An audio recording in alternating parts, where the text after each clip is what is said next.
Estamos recibiendo a Fernando Pereira, el presidente del secretariado ejecutivo del PIT-CNT. Hola Fernando, buen día, bienvenido. Muchas gracias, un placer estar con ustedes. Che, Fernando, te saco, arranco por otro lado, pero vos sos un hombre cristiano. ¿Cómo vivís la Semana Santa?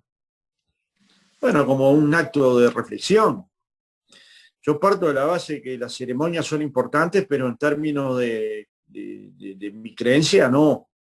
O sea, si esta semana no puedo ir ningún día a la iglesia, no me mueve.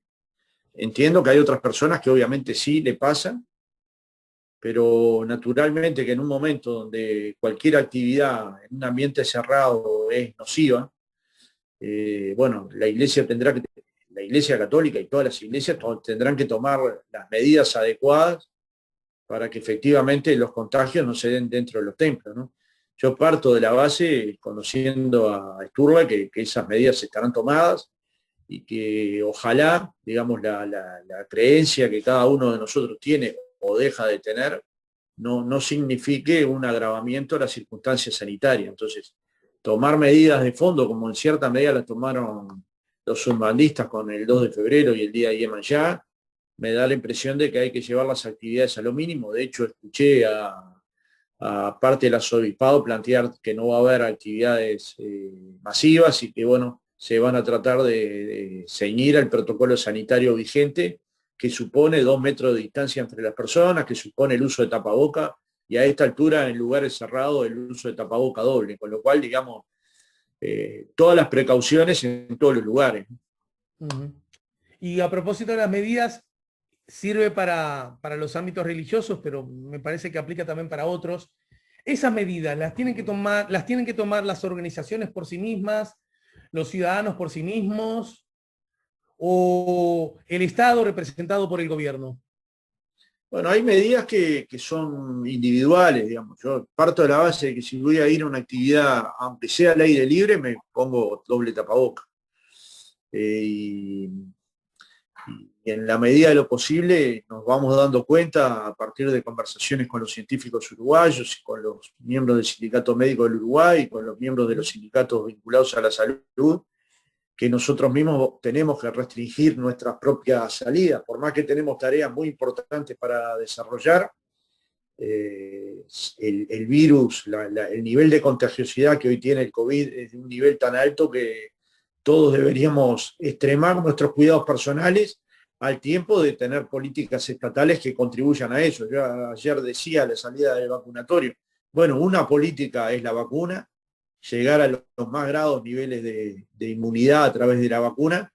Una segunda política es el distanciamiento físico, el uso de tapaboca, la limpieza de manos, lo que aconseja el GACH en materia de cuidados personales, pero una tercera también es atender la circunstancia social que están atravesando cientos de miles de uruguayos que no tienen ingresos, digamos.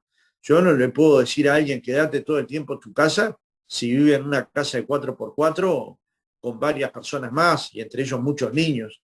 Digamos, el último dato que dio el INE, que 100.000 uruguayos cayeron por debajo de la pobreza y la mayor parte de ellos son niños, niñas y adolescentes, digamos, de alguna manera, esto, si en vez de colocarlos en niños, en números, lo colocáramos en caras de niños pasándola mal, debería ser un drama nacional, digamos, que la pobreza infantil pase de 17 a 20%, es un dato numérico, pero que la pobreza infantil crezca en más de 50.000 niños es un dato alarmante, desgarrador, doloroso, que creo yo que el Estado tiene que tener una participación activa. Luego está la discusión presente sobre lo que han dicho el sindicato médico, la FEMI y una cantidad de organizaciones vinculadas a la academia, me refiero a sociedades científicas, que dan cuenta que la actual situación de la pandemia nos puede llevar a llegar a que los CTI, digamos, se desborden y que el sistema de salud no solo quede tensionado, sino desbordado. Y en ese caso yo creo que hay decisiones de gobierno que bien las podría tomar en clave de diálogo nacional, es decir, convocando a los partidos políticos de la oposición, de la coalición, a las organizaciones sociales, a las organizaciones científicas, para buscar cuáles son las mejores herramientas para un momento que realmente es difícil y que está costando no solo puestos de trabajo, condiciones negativas para una buena parte de la población, sino que está costando una cantidad de vidas impensables hace algunos meses. Y en ese contexto, en el marco de la primera dosis que recibió hoy el presidente, volvió a subrayar este enunciado que ya lo ha planteado en múltiples oportunidades. Cito textual, cito la página web de Subrayado. El gobierno no va a establecer cuarentena obligatoria porque no cree en un estado policíaco, dice la calle Pou, así lo manifestó tras recibir la primera dosis de la vacuna contra el COVID-19. En este contexto, ante esta síntesis, ¿tú qué decís? Primero, ¿ustedes están proponiendo cuarentena obligatoria? Y en todo caso, ¿eso es sinónimo de estado policíaco? No estamos proponiendo cuarentena obligatoria. El presidente de la República, en uso de su ejercicio, no hace mucho tiempo, en marzo del año pasado, generó una condición para el quédate en casa, que supuso, sin entrar en una cuarentena obligatoria, bajar la movilidad al mínimo. Yo recuerdo a Montevideo como nunca jamás lo había visto, digamos. No digo desértico, pero digo con la movilidad más baja que en la historia de mi vida lo he visto y llevo 55 años. Y ahí no se aplicó una cuarentena obligatoria. Se hizo un llamamiento claro de cuáles eran los niveles de riesgo por parte del Poder Ejecutivo, hubo un informe científico claro del Grupo Asesor Científico Honorario, y los uruguayos nos convencimos de que la mejor política que teníamos para llevar adelante era sin duda quedarnos en casa algunas semanas o algunos días. Y lo hicimos. Y en algunos casos nos quedamos más de un mes. Y eso supuso que Uruguay, digamos, tuviera una posición de vanguardia a nivel de América Latina. Ahora la circunstancia cambió, pero vuelve a ser importante quedarte en casa. Yo parto de la base que el quedate en tu burbuja, la gente todavía no lo ha entendido, no lo ha comprendido, y me baso en la cuestión empírica. Me parece que tiene que haber un mensaje claro del Poder Ejecutivo, como estuvo claro el de la sociedad científica, en el sentido de generar un diálogo que nos permita quedarnos en casa. Para eso hay que usar herramientas para atender a las personas en situación de pobreza, herramientas para atender a las personas que se han quedado sin ingresos, políticas sociales compensatorias para aquellos sectores que la están pasando mal, pero al mismo tiempo responsabilidades individuales y familiares que impliquen que cada uno, en la medida de sus posibilidades, se quede en casa y que no se transforme Uruguay en un estado policíaco, que es lo que nadie desea, sino que la propia libertad de cada uno de nosotros esté lo suficientemente bien orientada para tomar decisiones con todos los datos arriba de la mesa. Yo parto de la base de que los anuncios del presidente la semana pasada, aún siendo importantes, no generaron el estado de situación en la que estamos. Hoy estamos en una situación alarmante. Los intensivistas día por día dan cuenta de cómo los CTI se van llenando de casos de COVID, y eso nos coloca en el riesgo de poder en algún momento tener que decidir qué paciente entra y cuál no. El GACH ha dado una serie de recomendaciones muy duras. El Sindicato Médico del Uruguay y los sindicatos de la salud han planteado, tanto Federación de Salud Pública como FUS, el agotamiento que tienen los trabajadores de la salud, que hace un año que lidian con esta pandemia y que han tenido muy poco descanso, porque se suma además que los trabajadores de la salud también se contagian, digamos. Hay varios médicos, varias enfermeras contagiadas de COVID, varios trabajadores de la salud, del equipo de salud. ¿Y a qué me refiero esto? Si esta es la circunstancia que está diagnosticada por el cuerpo científico en el Uruguay, y si esa es la base con la que el presidente se ha movido hasta ahora, debería dar un mensaje a la ciudadanía, al Poder Ejecutivo, claro de cuáles son las políticas que debemos desempeñar de aquí en más, apelando a la libertad responsable, que es un término que yo por lo menos sintonizo con él, pero al mismo tiempo poniendo límites más estrictos. Bien, salud. La alergia.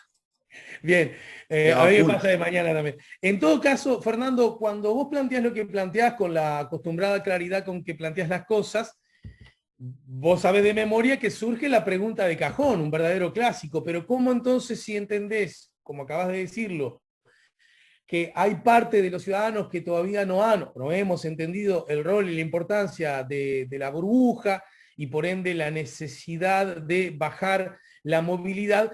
¿Cómo se ata eso a diversas movilizaciones que en el último año han protagonizado distintos sindicatos que integran el PIT-CNT? no luce eso como una contradicción. Bueno, no se ha demostrado nunca, jamás, no hay ningún informe técnico, ni científico, ni del Ministerio de Salud Pública, que lo verbalizó, pero no se animó a escribirlo, que digan que las marchas han producido contagios. Particularmente en etapas como esta, donde los contagios son muy altos, hemos suspendido hasta las reuniones presenciales, digamos, ¿no? Hoy va a haber un secretariado ejecutivo del PICNT precisamente para analizar esta situación, y lo vamos a hacer por esta misma plataforma o por una plataforma similar. Es decir, nosotros somos conscientes de que hay momentos donde la pandemia permite determinada movilidad y que los derechos de los trabajadores no se pueden dejar vulnerar, y que la movilización es la herramienta que tiene el trabajador para conquistar o mantener derechos que se han conquistado, pero al mismo tiempo ninguna lucha puede poner en riesgo nuestra salud. Entonces, si vos mirás el último tiempo, desde que se aceleró la pandemia, noviembre, octubre, noviembre, que los casos empezaron a ser más de 600, no casi 2.000 como ahora, más de 600, nuestras movilizaciones tendieron a ser de 30, 40 personas. O sea, te diría que intervenciones más que movilizaciones, porque no hay gente para movilizar, no, porque sencillamente se prioriza la salud.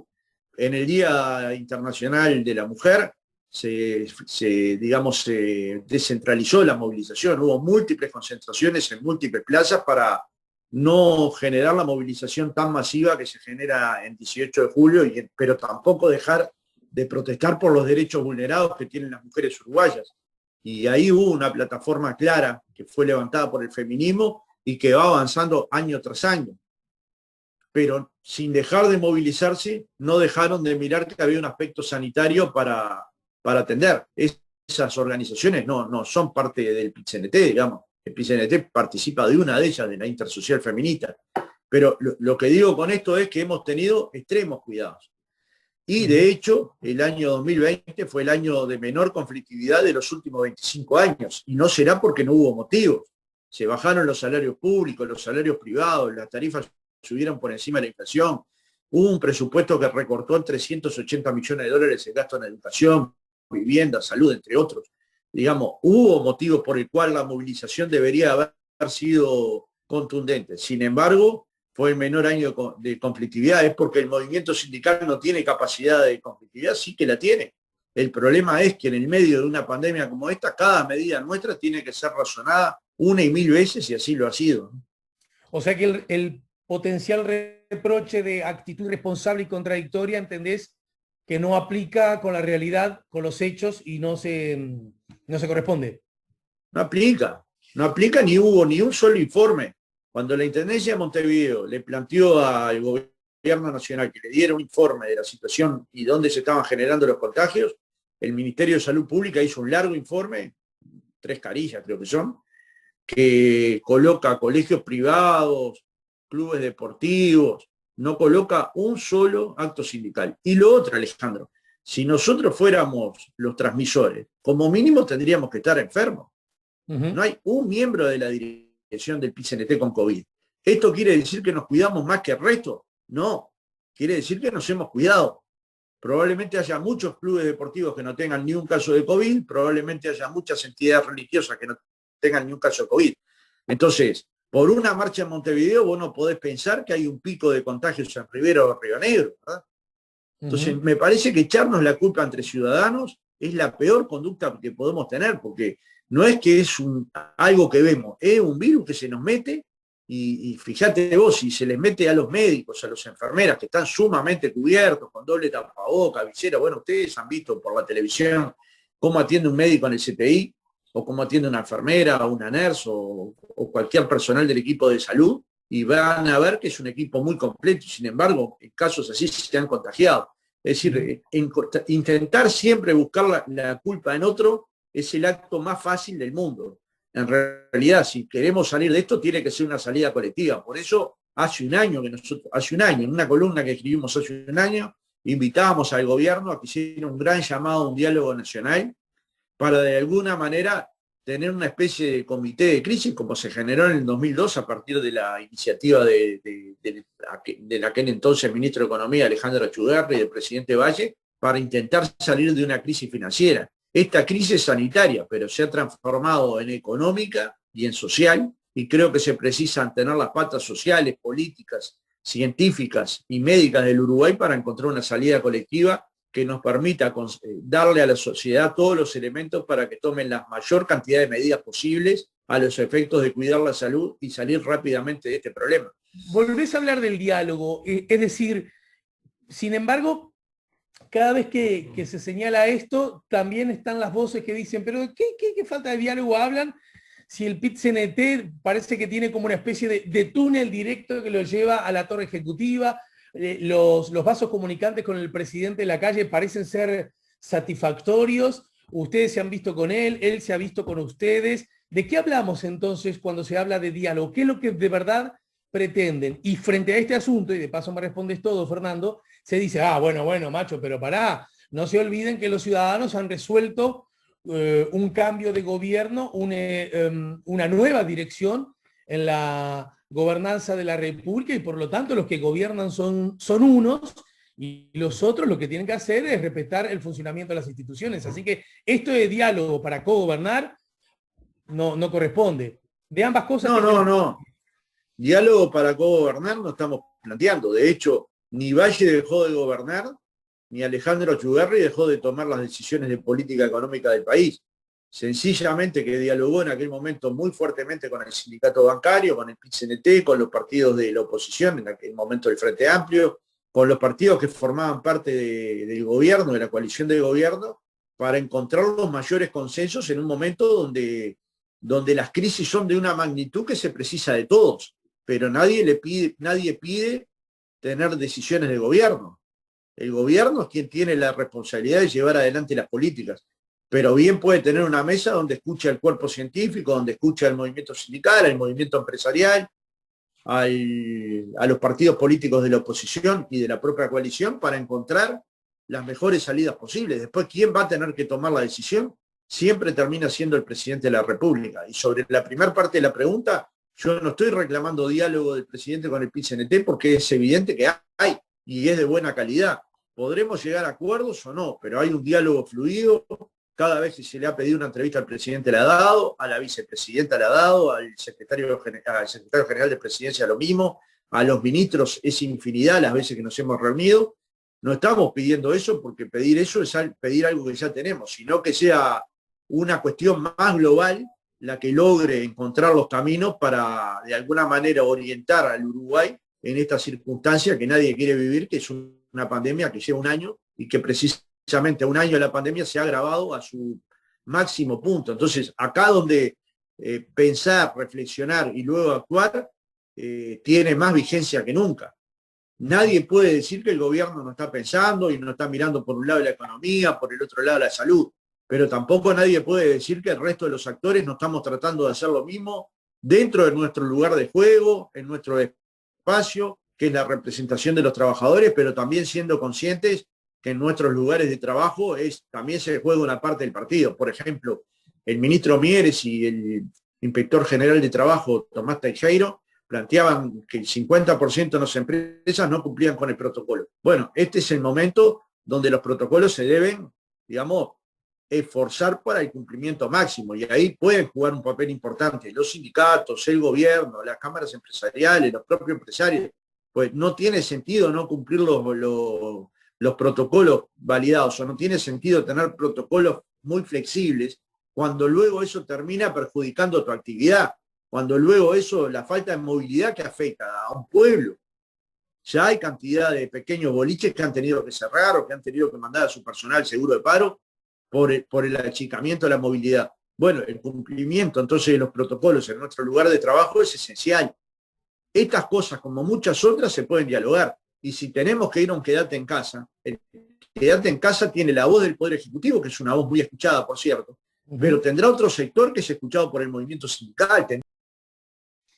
Sí, yo creo que la cadena la deberían otorgar. En circunstancias como estas, más que nunca, pero siempre. Digamos, no es un día poco importante el día que se conmemora los mártires de Chicago.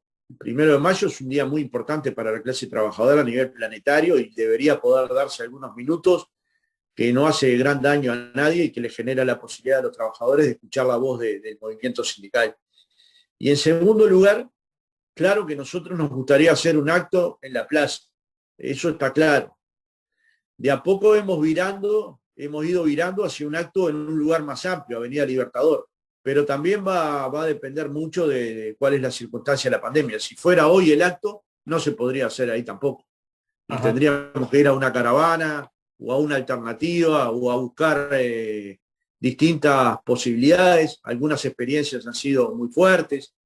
Por ejemplo, la que hizo Familiares el 20 de mayo con la marcha virtual significó, digamos, una marcha del 20 de mayo diferente, pero muy potente en términos de colocar el tema de la verdad, la justicia y el nunca más en el centro del día 20 de mayo. Bueno, habrá que pensar alternativas. Yo hoy no tengo la respuesta porque es imposible tenerla. Nadie no la tengo yo ni nadie, porque es imposible tenerla. ¿Cuál sería nuestro objetivo? Ojalá que la sociedad esté con menos contagiosidad, ojalá que los contagios sean menores y logremos hacer actos con 2 metros de distancia entre trabajador y trabajador. Pero si no es así, buscaremos la alternativa para que el 1 de mayo no pase desapercibido, como no pasa desapercibido en Uruguay desde principios del siglo XX, ¿no? ¿Qué síntesis haces del desencuentro, llamémosle así, ocurrido en el marco del encuentro del Mercosur entre el presidente Lacalle y el presidente Fernández? Es una anécdota, yo lo dije el otro día y bueno, algunos me han insultado como es costumbre hoy en el Uruguay, pero es una anécdota que el presidente le diga lastre al Mercosur y probablemente la palabra no sea la palabra adecuada. Y es una anécdota que el presidente Fernández le responda que si es un lastre, que se baje el barco. Creo que las dos cosas son desacertadas, desajustadas para la política internacional que necesita el Mercosur, pero que en todo caso este tema va a pasar en unos días y bueno, nos acordaremos, pero como cualquier anécdota de las que nos acordamos porque es una anécdota. Y no creo que se dirima entre dos hinchadas, ¿no? Las que estén a favor del gobierno y su expresión y las que les parezca que está mal esa forma de expresarse. Me parece que el problema es cómo Uruguay se inserta en el mundo. Digamos, por momentos da la impresión de que Uruguay tiene una lista enorme de países de gran porte que están esperando para firmar tratados de libre comercio con Uruguay para que nuestros productos entren en el mundo con aranceles más bajos. Y nada más lejos de esta fantasía. Uruguay tiene alguna potencia ubicado como puerta de entrada al Mercosur, es decir, como país pequeño dentro de un bloque. ¿Ese bloque está funcionando bien? No, está funcionando mal hace bastante tiempo. Ahora, ¿hay una forma por fuera del bloque de funcionar? No, no la hay. Entonces, digamos, si desde el punto de vista de la inserción internacional este bloque sigue siendo muy relevante Uruguay, no solo por lo que comercia dentro del Mercosur, que aún no siendo hoy el primer destino, siguen siendo destinos muy importantes, y sobre todo para el valor agregado que produce el Uruguay, sino por sobre todas las cosas, por el impacto que tiene la inserción de Argentina y de Brasil en el resto del mundo en relación a nuestro país, por tamaño, por mercado interno, sencillamente por tamaño. La tercera cuestión es, si ese es el nivel de inserción, después preocupemos de la relación con la Argentina, y no es conveniente para Uruguay tener un diálogo entrecortado con la Argentina, ¿no? No, nos quedan pocos minutos, se nos está por terminar el tiempo disponible en esta conexión vía Zoom, más necesito preguntarte qué evaluación haces de lo ocurrido con el sindicato policial, incluso cómo adjetivarla, ¿no? Una recapacitación podría ser una marcha atrás, podría ser otra. ¿Cuál elegís? U otra, claro, ¿cuál elegís? Considerar cuando las organizaciones creen que cometieron un error, como fue el caso nuestro, pensar, tomarse unos días para meditar, reflexionar y volver a tomar la decisión que en principio se tomó. Desde mi punto de vista había sido una decisión desacertada, obviamente yo no la había acompañado, pero eso no implica que no hubiera sido una decisión legítima, es decir, se tomó un organismo que la puede decidir. Ahora, luego, la mayor parte de los sindicatos modificó esta posición, se revirtió con 32 votos afirmativos, 16 negativos y 5 abstenciones, y de alguna manera se revirtió. ¿Quiere decir que se terminó la diferencia con el tema? No, Si no, no existirían 16 votos negativos. Es una discusión que está latente, que vive, que existe y que hay que seguirla madurando. Y justamente, ¿cuál es la discusión esa que está en la... Queremos un sindicato de policía porque estos son los ratis que nos matan a palo cuando salimos, o viene por otro lado esa diferencia? ¿Dónde hay que descubrirla? ¿Dónde hay que encontrarla? Bueno, hay múltiples matices, ¿no? Primero, hay una historia muy diferente entre la construcción de los sindicatos que tienen 100 años de historia en Uruguay, 80, y sus antecedentes van a más de 100 años, y el sindicato policial que tiene 10 años de historia.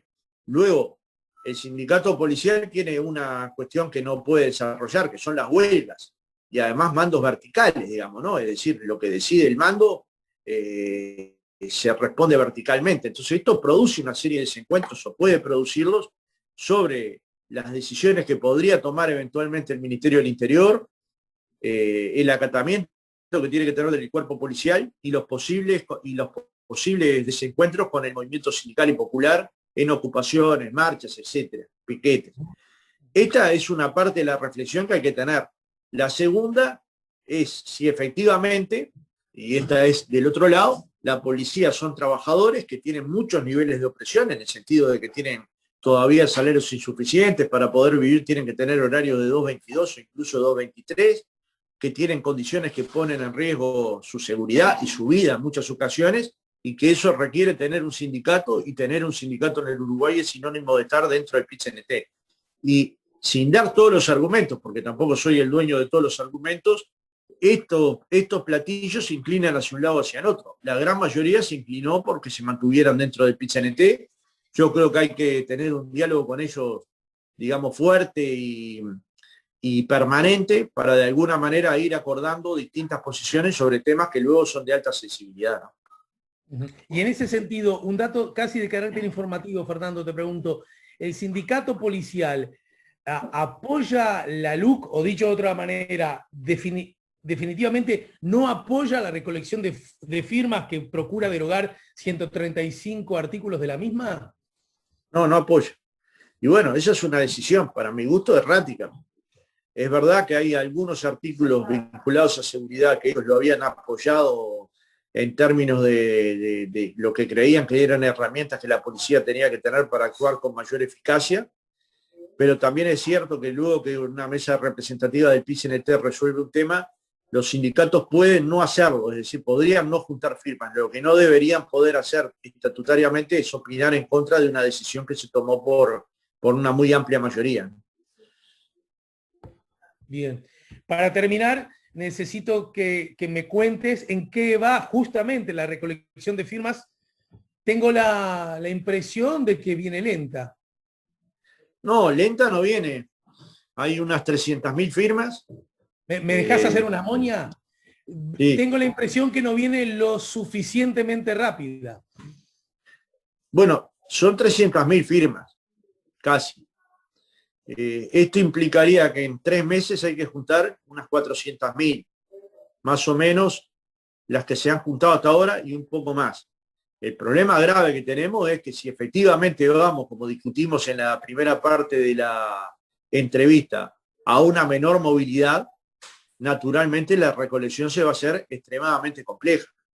Hemos conversado en estas horas y vamos a seguir conversando sobre la posibilidad de ampliar los plazos para la recolección de firmas, de forma de poder suspender la campaña de recolección por algunas semanas, y que eso nos permita, digamos, también no poner en riesgo a los militantes que salen a buscar las firmas, pero también contribuir al quedarte en tu burbuja o al quedarte en tu casa.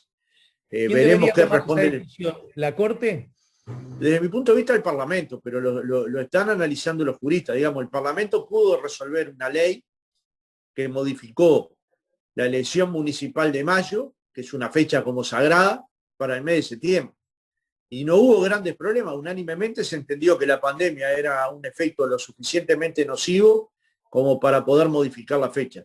Pienso que con una línea de razonamiento similar a esta se podría modificar el plazo de entrega de las firmas para permitir, digamos, lo que le permitieron a los partidos políticos, tener un tiempo donde no ejercer la actividad, porque esa actividad se empieza a colocar en términos de riesgo para el propio recolector de la firma, ¿no? por más protección que lleve. Digamos, ahora, si no nos dan ese tiempo, buscaremos las alternativas. Ya hay delivery de firmas en departamentos del interior. Los brigadistas están saliendo con múltiples protecciones a los efectos de ni contagiarse ni contagiar al resto. Pero ojalá prime la racionalidad política y haya un mayor plazo, no porque nos falten firmas, sino porque el tiempo que nos queda no es un tiempo real. Fíjate que tuvimos que juntar firmas sin carnaval, sin partidos de fútbol, sin partidos de básquetbol con público, ¿no? Sin teatro, sin espectáculos musicales, digamos, sin vueltas ciclistas, que las mayores concentraciones en el interior se dan cuando llegan las vueltas ciclistas a los departamentos. Aún así, habíamos llegado a 300.000 firmas. No es fácil llegar a 300.000 firmas. No es nada fácil. En poco tiempo, desde el 29 de diciembre hasta estos días que van de marzo. Y llegamos. Y justamente, Fernando, poco tiempo lo que nos queda, me dicen que estamos a 10 segundos. Los aprovecho para mandarte un abrazo y un agradecimiento. Un abrazo, Alejandro, y que pasen lo mejor posible. Igualmente, y feliz Semana Santa para ti.